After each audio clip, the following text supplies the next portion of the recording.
పుణ్యక్షేత్రం తలుపులమ్మ అమ్మవారి లోవ దేవస్థానంకు ఆదివారం భక్తులు పోటెత్తారు. ఆషాఢ మాసం మొదటి ఆదివారం తలుపులమ్మ అమ్మవారిని గాజులతో సర్వాంగ సుందరంగా అలంకరించారు.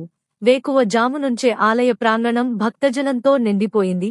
వివిధ జిల్లాల నుంచి వచ్చిన భక్తులు సుమారు 40,000 మంది అమ్మవారిని దర్శించుకున్నారు.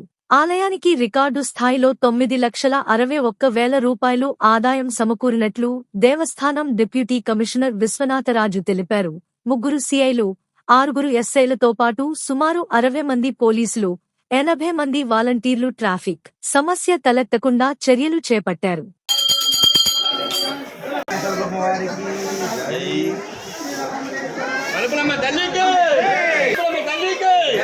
జరగడమ్మా జనం జరుగుతుండాలి.